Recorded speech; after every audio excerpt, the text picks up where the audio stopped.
15일 모닝 미팅을 시작하겠습니다. 먼저 외부 일정으로 순서를 좀 바꾸겠습니다. 채권 전략 전병헌 홍성희 연구원 먼저 발표해 주세요. 네, 채권 ETF 7호로 간단히 내용만 말씀드리겠습니다. 지금 채권 ETF 시장에 이번 달에 변화들 발생해서 레버리지나 인버스 ETF들 상장 폐지되는 얘기, 그리고 코로나 2차 확산 우려에 따라서 지난달에 추천드렸던 미국 지방채 투자에 대해서 어떻게 볼지에 대해서, 그리고 국내에서 투자할 수 있는 회사채 ETF 세 가지 테마로 다뤄봤고요. 전반적인 자금 흐름이 이제 금리가 워낙 낮다 보니까 채권 ETF로도 자금 유입이 둔화가 되고 있는 모습입니다. 그래서 추세적인 방향성을 가지고 가기는 어려워서 저희가 보기에는 캐리가 높은 우량 회사채 그리고 지방채 투자는 여전히 유효한 그런 컨셉이라고 보고 있고요. 추가적으로 듀레이션을 눌리는 베팅은 조금 조심을 할 필요가 있지 않겠냐라고 생각을 하고 있습니다. 이어서 회사채 말씀드리겠습니다. 네, 회사채 쪽에서는 여전히 이제 미국 장기 투자 등급 회사채에 투자하는 VCLT하고 미국 펄렌엔젤 회사채에 투자하는 ANGL 요거 두 개를 추천드리고 있고요.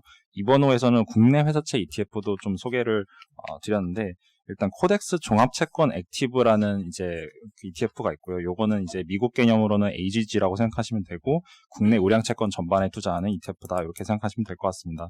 그리고 이제 크레딧 ETF로는, 순수 크레딧 ETF로는 KB스타 중기 우량 회사채 ETF가 있습니다. 요거는 이제 코비 크레딧 지수를 추종을 하고 있고, 그래서 두 ETF 모두 좀 우량 채권 ETF로 좀 꾸준한 성과 예상되고 있습니다. 이상입니다. 네, 순서 바로 가겠습니다. 투자 전략 경제 이슈 분석 콜라보레이션 기업 분석부 자료고요. 전략 부서 콜라보레이션입니다. 네, 발표해 주세요. 네, 어제 한국판 뉴딜 정책이 발표가 됐고요. 관련해서 전략 부분부터 말씀을 드리겠습니다. 규모는 2025년까지 디지털 그린 분야에 160조 원을 투입하는 정책이고요. 당초에 예상했던 것들 한 100조 원 규모 이렇게 얘기하는 것보다는 규모는 더 커졌습니다. 근데 주가는 어제 하루의 반응만 보면 하락을 했는데 규모가 더 커졌음에도 주가가 하락한 이유가 뭐냐?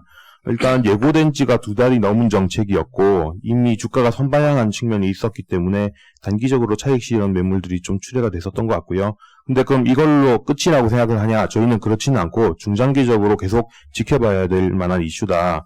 여전히 매력적인 분야를 제시를 해준 거다라고 생각을 하고 있고, 관련 분야는 빅데이터, 5G 서비스, 온라인 비즈니스, 유틸리티, 신재생에너지, 친환경 미래 모빌리티 정도를 정리를 했습니다. 자세한 업종에 대한 얘기는 추가적으로 조금 이따가 다시 말씀을 드릴 거고요.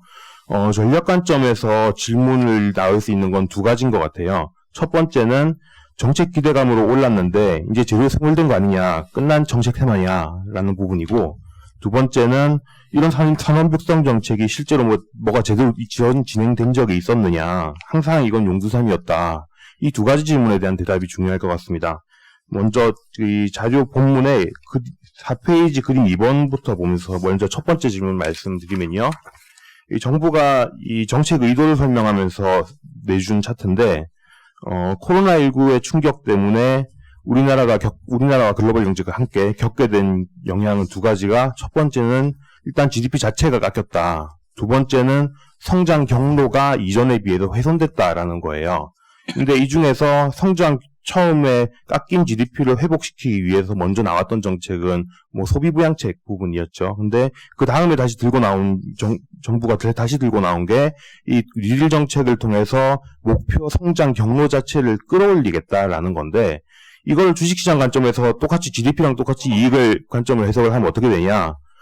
일단 기업 이익이 1차적으로 훼손된 부분은 맞는 것 같고, 이게 이전 수준까지 복귀되는 게 단기에 가능한 얘기는 아니다.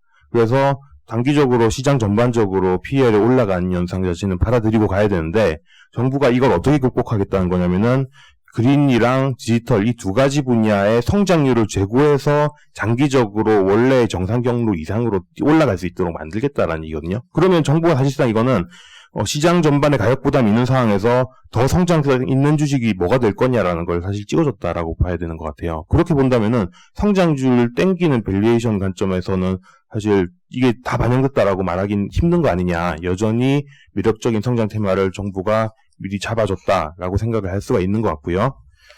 두 번째는 5페이지의 표 1번 보시면 됩니다.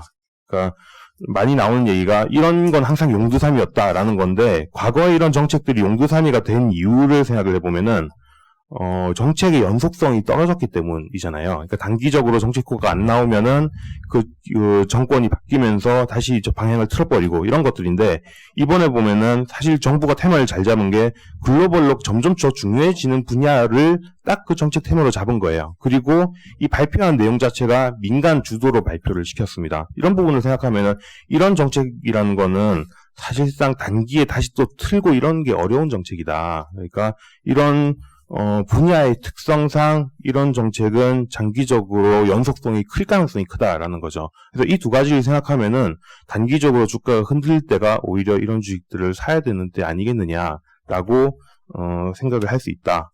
가 저희 전략이 좀 드릴 수 있는 말씀일 것 같고요. 이어서 기업 분석 쪽에서 좀 더 자세하게 정책 관련해서 말씀드리겠습니다. 네, 7페이지에 이제 표 2번에 보시면 한국판 뉴딜 종합계획에 대해서 정리를 좀 해놨고요.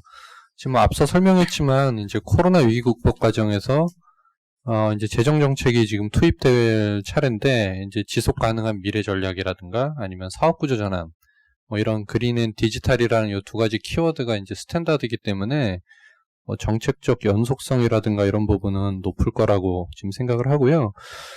지금 한국판 뉴딜 종합계획은 디지털 뉴딜에서 3개, 그린 뉴딜에서 3개, 그리고 융합과제에서 4개, 그 표에 보시는 것처럼 이렇게 10대 과제로 지금 구성되어 있는데, 지금 화상회의를 통해서 연설을 한 게 네이버 대표하고 이제 현대차 정의선 부사장이었거든요. 그래서 사업비라든가 이런 측면에서 보면, 데이터, 그리고 친환경 미래 모빌리티, 이쪽에 대해서 지금 좀, 강조를 했고요. 저희가 관련해서 좀 관심 있게 볼 만한 부분들은 일단 그 디지털 뉴딜 쪽에서는 데이터댐하고 이제 지능형 정보 이게 이제 5G 관련돼서 이제 주로 나타나는 부분들이고요. 그다음에 이제 그린 뉴딜에서 오면은 그린 에너지하고 이제 친환경 모빌리티 이쪽입니다. 그리고 지금 정확하게 이 10대 과제가 물려 있지는 않지만은 이제 뭐 비대면이라든가 이런 온라인 비즈니스, 커머스 이런 쪽을 또 잡았고요. 그래서 관련돼서 이제 관련 기업들은 그 과제별로는 좀 정리를 해놨고요. 이제 뒤쪽에서 저희가 앞서 말씀드린 요 5개 분야에 대해서 설명을 차례대로 좀 드리겠습니다. 네, 첫 번째 데이터와 관련돼서 말씀드리겠습니다. 데이터는 지난달에 저희 스몰캣팀에서 관련 데이터가 나를 감싸네라는 주제로 말씀을 자세하게 드렸던 쪽인데요. 일단은 이번에 정책에서도 가장 먼저 언급이 될 정도로 이 데이터는 4차 산업혁명의 원류라고 생각이 될 정도로 중요하게 지금 다뤄지고 있는 상황입니다. 디지털 경제로 가기 위해서 데이터에 대한 중요성이 강조되고 있고요. 근데 여태까지 우리나라가 데이터가 다른 국가에 비해서 활성화되지 않은 이유는 그 규제 때문인데요. 그래서 올해 1월에 그 데이터 3법 개정안이 이제 가결되었고요. 이제 한 달도 안 남았는데 8월 5일부터는 데이터 3법이 개정안이 이제 시행이 되게 됩니다. 그리고 이제 한국 데이터 거래소 민간 데이터가 작년에 생겼고 5월에는 금융 데이터 거래소가 금융보안원이 운영하는 주체로 생겼습니다. 그리고 재밌는 거는 그 여야가 공통으로 얘기하고 있는 게 데이터청을 만들어야 된다라는 요구가 지금 있을 정도로 데이터의 중요성이 상당히 부각이 되고 있습니다. 그래서 그만큼 이 데이터에 대한 가치 이런 것들이 부각이 될 거기 때문에 이런 것들을 통해서 데이터를 가지고 있는 기업들, 데이터 플랫폼 기업들, 그리고 데이터로 인해서 보안이 또 강조되고 있기 때문에 데이터 보안 관련 기업들이 부각이 될 것으로 일단 보고 있습니다. 다음은 5G 말씀을 드리도록 하겠습니다. 네, 5G도 이제 이번 이 정책 중에서 가장 좀 부각된 부분들이다라고 저희 보고 있는데요. 정책 이렇게 읽어보시면은 DNA라는 이야기를, DNA 생태계라는 이야기를 많이 합니다. 데이터, 네트워크, AI 이런 부분들이 앞서 이제 데이터 쪽에서 말씀 좀 드렸고, 이제 연관해서 이제 여기에 이제 기반이 되는 부분들이 이제 네트워크가 될 텐데요. 이 네트워크 중에서도 이제 5G가 아무래도 무선 쪽에서, 그러니까 뭐 사실상 유선보다 속도가 빠른 5G 서비스이기 때문에 이 부분들에 대한 이제 성과들이나 이런 것들이 좀 나타나지 않을까 싶습니다. 결국 이제 이 5G가 단순하게 이 네트워크로서의 역할뿐만 아니고 이 산업 전반적으로 이제 확대가 될 수 있는 부분들일 텐데요. 이게 뭐 자율주행이라 될지, 이제 뭐 가상현실이나 증강현실, 그리고 뭐 원격 진료라든지 보안 이런 부분들에서의 가장 기반 기술이 될 것 같습니다. 그래서 이런 부분들을 좀 주목을 해보셔야 될 것 같고, 뭐 그 업황으로 보시면은 이제 통신 서비스들의 당연히 수혜가 좀 예상이 되고요. 그다음에 이제 아마도 올해 하반기 정도부터는 28GHz에 대한 투자들이 들어갈 테고, 거기에 따른 이제 장비주들까지도 수혜를 볼 것으로 예상을 하고 있습니다. 이어서 그 온라인 비즈니스, 커머스랑 물류 관련된 부분 말씀드리도록 하겠습니다. 네, 정부 이제 이런 이제 비대면 커머스 시장 육성하겠다라고 발표했고요. 총 12조 원을 들여서 32만 개의 일자리를 창출할 것으로 그렇게 기대를 하고 있습니다. 이미 코로나19로 국내에서 온라인 소비 비중이 급격하게 증가하는 등 여러 가지 변화가 나타나고 있는데, 정부 정책으로 이런 변화가 더욱 가속될 것으로 보고 있고요. 이런 디지털화가 그간 각각의 영역이었던 유통, 플랫폼, 물류 산업이 융합되는 결과를 가져올 것으로 보고 있습니다. 그래서 미국의 아마존과 같은 초거대 온라인 기업이 탄생할 가능성이 높다라고 보고 있고요. 좀 더 구체적인 변화에 대해서 말씀드리면은, 일단 네이버랑 쿠팡 같은 대형 커머스 사업자의 영향력이 더욱 커질 것으로 보고 있고요. 그리고 정부 정책이 그 소상공인 지원 등에 좀 집중이 돼 있어요. 그래서 온라인 소상공인 관련돼서 뭐 네이버 쇼핑, 네이버 스마트 오더, 뭐 카카오 주문하기와 같은 이런 주문 결제 시스템 보유하고 있는 인터넷 업체한테 새로운 기회가 될 것으로 그렇게 생각을 하고 있습니다. 그리고 이제 마지막으로 물류 쪽에서 말씀드리면은, 이미 네이버 브랜드 스토어랑 CJ 대한통운의 풀필먼트, 그다음에 현대백화점 신선 배송을 위한 현대 글로비스 배송과 같은 어떤 기업 간의 어떤 협업 흐름이 지금 강하게 나타나고 있고요. 이런 추세가 더 강화될 것으로 보고 있습니다. 관련된 종목으로는 국내에 지금 커머스 시장의 주도권을 확보하고 있는 네이버랑, 그다음에 이미 물류 관련해서 선제적 투자를 실시한 CJ 대한통운에 좀 관심 가져봐야 된다 보고 있습니다. 이상입니다. 네, 네 번째로는 그린 에너지인데요. 일단 기본적으로 신재생 에너지의 그 태양광, 풍력, 수소를 통해서 분산형 발전을 확대하고, 기본적으로 거기에 필요한 또 전력 인프라도 본격적으로 확대할 것으로 보고 있습니다. 투자 금액은 대략 11.3조 원이고요. 문재인 정부 이후에 투자가 이미 증가했는데 그 속도가 더욱더 가팔라질 수 있다는 거에 좀 더 초점을 맞춰야 될 것 같습니다. 풍력 같은 경우는 이제 본격적으로 대규모 해상 풍력 개발에 좀 집중할 것으로 보고 있고요. 태양광은 분산형 발전 확산, 수소는 원천 기술 개발 이런 거에 좀 집중할 거로 보고 있습니다. 향후 6년에 걸쳐 30기가와트, 총 연평균 5기가와트 정도의 수준으로서 지금 현재 최근에 연평균 3에서 4기가와트 대비 폭이 더욱더 늘어난다라고 보시면 될 것 같습니다. 또한 이것을 구축하기 위해서는 이러한 분산형 발전을 시도하기 위해서는 스마트 그리드, 그다음에 이제 배전 시스템 강화를 통한 이제 전력 인프라 구축이 필요하고요. 뭐 스마트 계량기라든가 아니면은 통신선 지중화나 뭐 전력 인프라 투자가 돼야 될 것으로 보고 있습니다. 가장 좀 법안 관련해서 특이했던 것들은 기업의 RE100이라고 하는 기업의 사용 전력을 100% 재생에너지로 하는 자발적 캠페인이 이제 우리나라에서도 이제 본격적으로 이제 지금 시도될 것으로 보고 있고요. 이거에서의 가능케 하는 전기사업법을 또 개정할 것으로 보고 있습니다. 다만 지금 이러한 부분들이 종합적으로 총체적으로 이제 선순환되면서 진행이 되려고 하려면 전력 시장에서 전기요금 체계 개편도 필요하기 때문에 중장기적으로 이러한 그 전기요금 체제 개편도 좀 필요하지 않나 이렇게 판단하고 있습니다. 그래서 관련 종목으로는 지금 15페이지 보시면 태양광 풍력 기업들도 있지만 전력 인프라 관련 기업들이나 분산형 발전이 가능한 연료전지 기업들도 첨부해 놓았습니다. 이상입니다. 예, 이어서 클린 모빌리티 쪽 말씀드리겠습니다. 10대 과제 중 이제 하나이고요. 과제 추진의 핵심 내용은 온실가스, 미세먼지 감축, 그다음에 친환경차 시장 선점을 위한 것이다라고 이제 얘기하고 있고요. 결국에 이제 전기차, 수소차 등 친환경차가 이 친환경 전환을 이제 가속화한다라는 것이 과제 추진의 핵심 내용이다라고 이제 보시면 됩니다. 총 사업비에서 이제 모빌리티 부분 관련된 이제 비중은 13% 정도 수준이고요. 10대 과제 중 가장 큽니다. 그리고 일자리 창출은 이제 8% 정도 수준이고요. 그래서 10대 과제 중 두 번째로 대규모 일자리 창출이 가능한 영역이다라고 이제 강조를 하고 있습니다.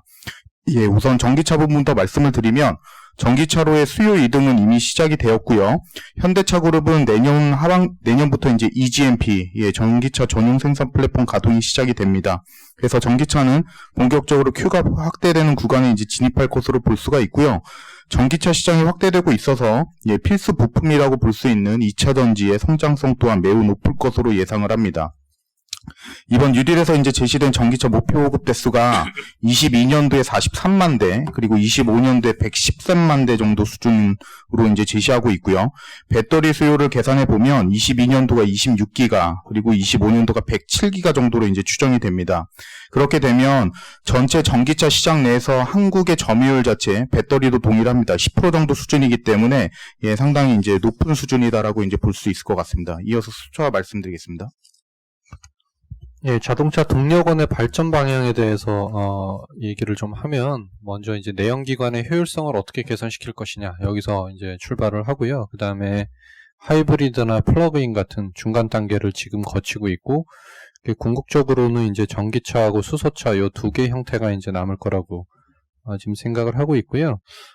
이제 전기차는 아무래도 이제 본격적으로 성장 단계에 들어가고 있고, 수소차 같은 경우에는 지금 개발 초기 단계이기 때문에 아마 2025년경부터 시장이 본격적으로 형성될 거다라고 지금 예상을 하고 있고요. 다만 이제 수소차 관련해서 이제 기대감이 높아지고 있는 부분은 과거와 비교하면은 이제 에너지원으로서의 어떤 가능성에 대한 이야기들이 좀 많이 되고 있고, 그쪽에 대한 관심이 높아지고 있다라는 게 좀 더 본질적으로 지금 수소 에너지에 대한 접근이 이루어지고 있다라고 지금 보고 있고요.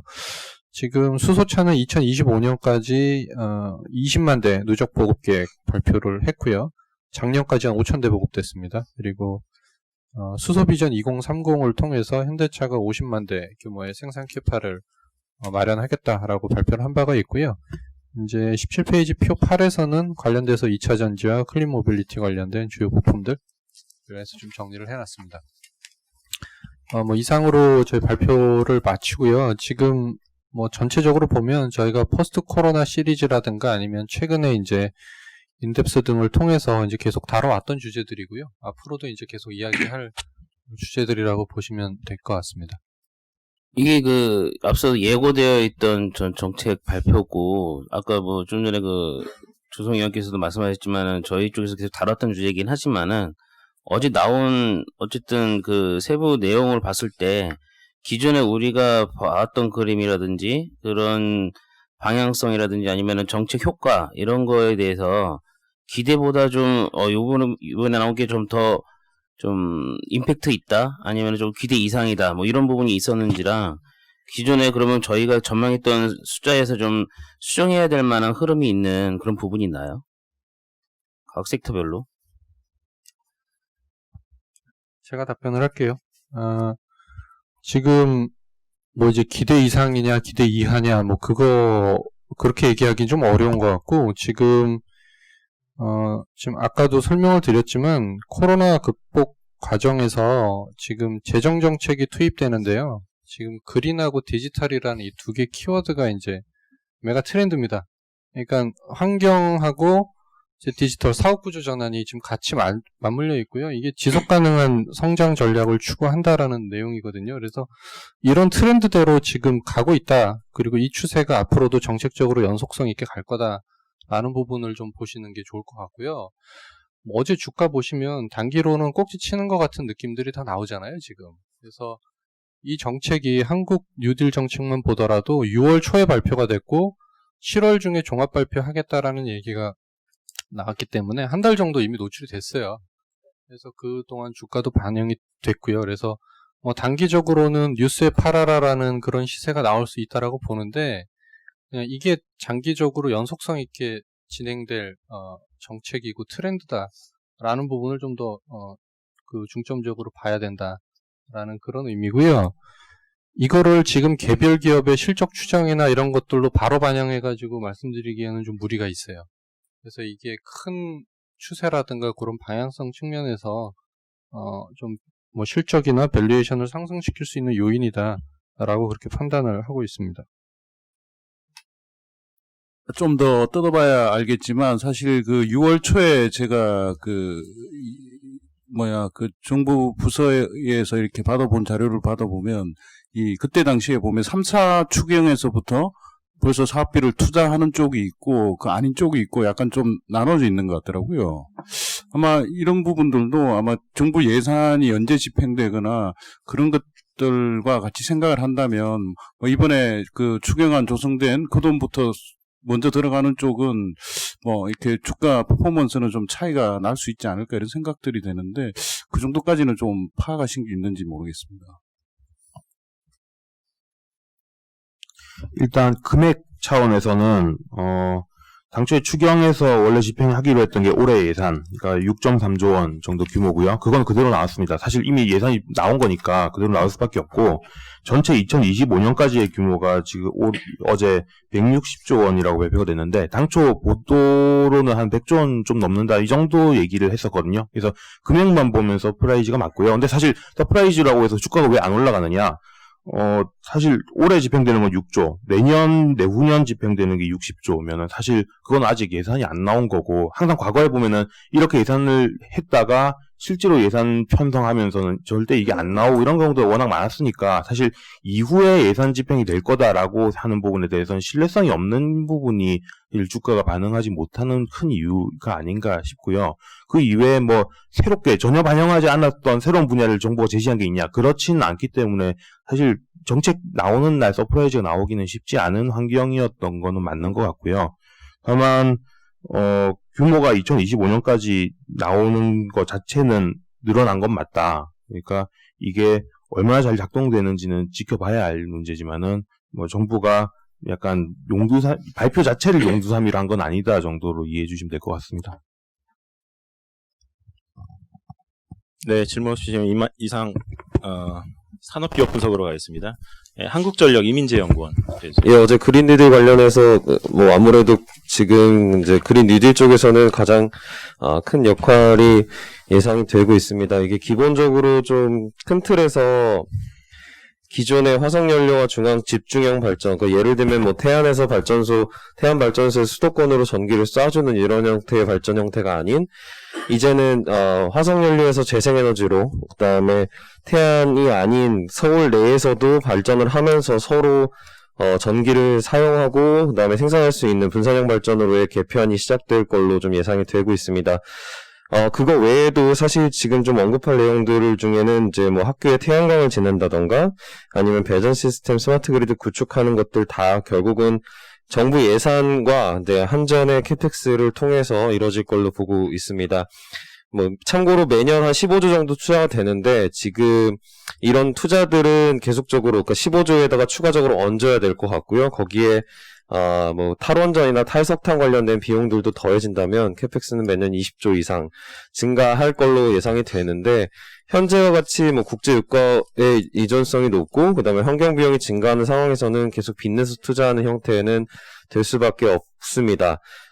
그리고 정부가 원하는 분산형 발전을 하기 위해서 아까 이제 정현석 의원이 얘기했던 아리백 같은 것들이 도입되기 위해서는 지금의 정부가 정해주는 전기요금 체계가 아닌 다른 요금 체계가 갖춰져야 되는 건 필수적이라고 보고 있고요. 공급처와 수요처 간의 자유로운 거래가 가능해야 되는데 이런 요금 체계가 일단은 우선적으로 진행될 가능성이 높다라고 보고 있습니다. 그래서 뭐 결과적으로는 요금 체계에 대한 개편 가능성을 좀 더 긍정적으로 보게 해준 그린 뉴딜 정책이다라고 좀 저희는 판단을 하고 있고요.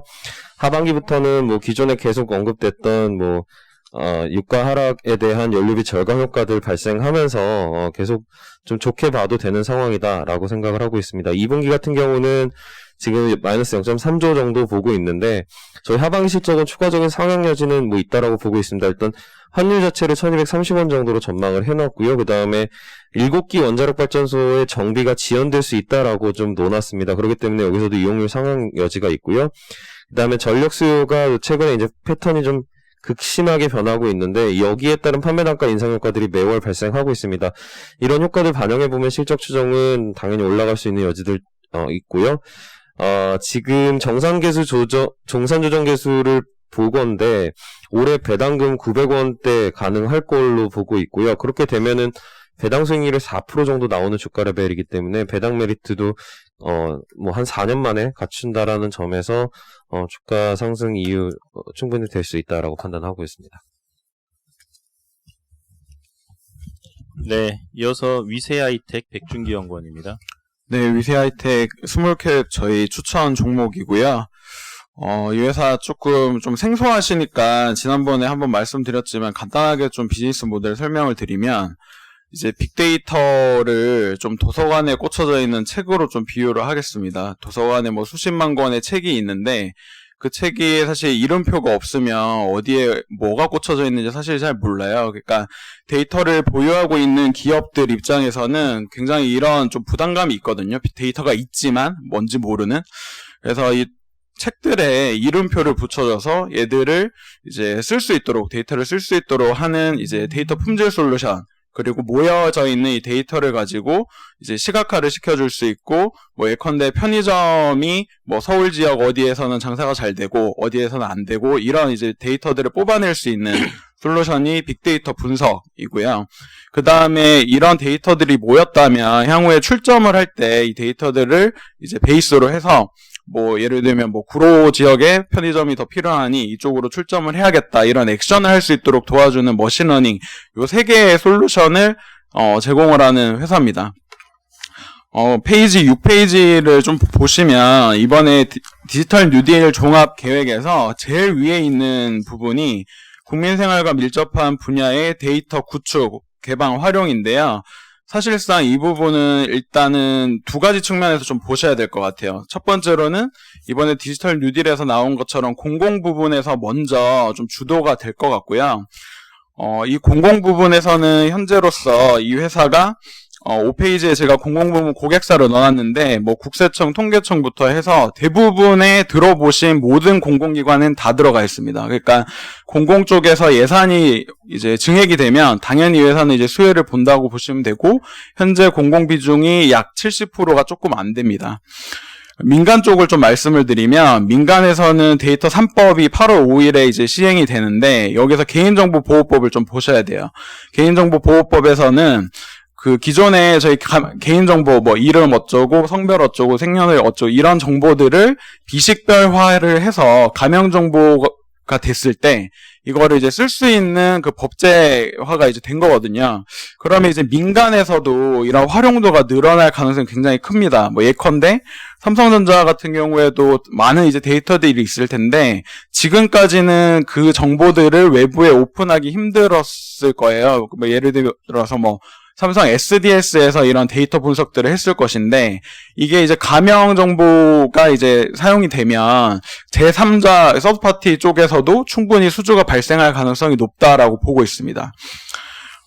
좀 숫자로 말씀을 드리면 이 회사는 사실 좀 직관적으로 비유하자면 예전에 DNC 미디어를 제가 처음 봤을 때 그런 느낌이 좀 있어요. 그러니까 시장이 이제 시작되는 시장이고 숫자 자체도 굉장히 잘 올라오고 있는데, 일단은 작년도 때 제일 첫 페이지 때 제가 제품 판매 개수를 넣어놨습니다. 그래서 데이터 품질, 빅데이터 분석, 머신러닝 이 개수가 토탈 50개 정도의 제품을 팔았는데 올해 상반기 때 벌써 78개를 팔았어요. 그러니까 올해 이게 뭐 제품을 팔았다고 해서 대번에 매출이 들어오지는 않습니다. 3개월에서 6개월 정도 걸리고, 어쨌든 올해 실적은 상당히 좋을 것 같고, 제가 본 269억에 영업이익 50억은 좀 보수적인 숫자다라고 보시면 될 것 같고요. 그래서 결론적으로는 지금 시장이 좋아지는 상황에서 이미 이제 공공이나 민간 기업에서는 이 회사의 솔루션들을 많이 쓰고 있고, 밸류에이션도 PR 17배라면 저는 충분히 지금 주가에서는 사봐도 괜찮겠다. 그래서 뭐 개인적으로는 가장 좀 지금은 탑픽으로 좀 생각하고 있는 종목입니다. 이상입니다. 네, 이어서 오리온 스파코멘트 조미진 연구원. 네, 6월 실적 어제 점심때 나왔고요. 6월만 놓고 보게 되면 중국과 한국법인 수치는 영업이익 부분에서 약간 기대치보다는 소폭 좀 낮았습니다. 한국은 제조용함수 첫 달 프로모션 비용, 그리고 중국은 타오케노이 제품 행사 비용, 둘 다 비용 때문이었고요. 이제 3개월 단순 합산 실적으로 2분기 예상해서 보면은 2분기는 항상 비수기라서 매출 규모가 낮기 때문에 비용 썼을 경우 수익성이 좀 하락한 이슈가 매년 있었거든요. 올해는 비용 썼음에도 불구하고 달라진 수익 규모나 매출 규모로 수익성 또한 기대치를 소폭 상회했다. 이 점에서 좀 의의가 있다라고 봐주시면 되겠습니다. 이상입니다. 네, 이어서 해외 주식 스팟 코멘트 장재현 연구원입니다. 예, 6월 이제 중국 친환경차 판매량 데이터 나와서 말씀드리겠습니다. 6월에 판매량 이제 10만 4천 대를 기록했고요. 전월 대비로는 27.3% 증가했습니다. 이제 전월 대비 27.3% 증가했었던 요인들을 보니까 결국은 이제 코로나19의 영향이 좀 감소한 부분들이 있고요. 중앙정부가 이제 친환경차 구매 보조금 이제 연장안을 발표했고, 또 일부 지방정부인 상해나 광동성 같은 경우도 친환경차 추가 구매할 경우 추가 구매 보조금 5천 위안에서 10,000위안 정도 올해 연말까지 지급한다고 정책들이 발표해서 이런 거에 힘입어서 이제 친환경차 판매량이 전월 대비로는 이제 증가하고 있습니다. 또한 중국의 2차 전지 출하량도 보시게 되면 전월 대비로 이제 33.9% 정도 증가했고요. 특히 중국 2차 전지 선도업체인 CATL의 출하량이 이제 전월 대비 48.1% 정도 급증했고, 중국에서 이제 2차 전지 시장 점유율도 이제 조금씩 더 확대되고 있는 상황입니다. 올해 하반기 같은 경우는 몇 가지 요인 때문에 이제 여전히 긍정적으로 보고 있습니다. 먼저 작년에 이제 하반기 중국의 이제 친환경차 판매량 증가율이 7월에 한 자릿수 역성장이었고요. 그다음 이제 8월부터 12월까지 두 자릿수 역성장을 기록했습니다. 그래서 이제 하반기까지는 이제 중국 정부의 친환경차 중앙정부하고 지방정부 보조금이 모두 지급되고요. 그리고 이제 전년도 낮은 기저에 힘입어서 올해 하반기는 이제 전년 대비 플러스 성장할 가능성이 매우 높습니다. 그래서 이제 여전히 중국 친환경차 시장 이제 하반기 좋게 보고 있고요. 여전히 제일 좋게 보고 있는 건 결국은 테슬라 모델 3입니다. 모델 3 이제 판매 호조세가 이제 4월 달만 잠깐 주춤했었고요. 그리고 이제 5월 달, 6월 달 다 전월 대비 증가하고 있습니다. 그래서 결국은 테슬라 모델 3가 중국에서 판매가 잘 되고 있고, 그래서 결국은 상해 기가팩토리에서 생산한 모델 3 2차 전지를 납품하거나 납품 예정인 업체인 LG화학 남경공장이나 아니면 CATL의 2차 전지 소재를 납품하는 업체가 좋을 것으로 보고 있습니다. 그래서 LG화학 남경공장과 CATL의 2차 전지 분리막을 납품한 창신신소재 긍정적으로 보고 있고요. 그리고 LG화학 중국 공장과 CATL의 2차 전지 전해액을 납품한 천사조제, 그리고 이제 CATL의 인조옥용 음극재를 납품하는 박테레에 대해서도 간접적 수혜가 예상됩니다. 그리고 최근에 중국 같은 경우 이제 폭스바겐이 강해자동차와 국헌하이테크의 지분을 각각 50%, 26.47% 인수를 추진한다는 내용들이 이제 공시되었는데요.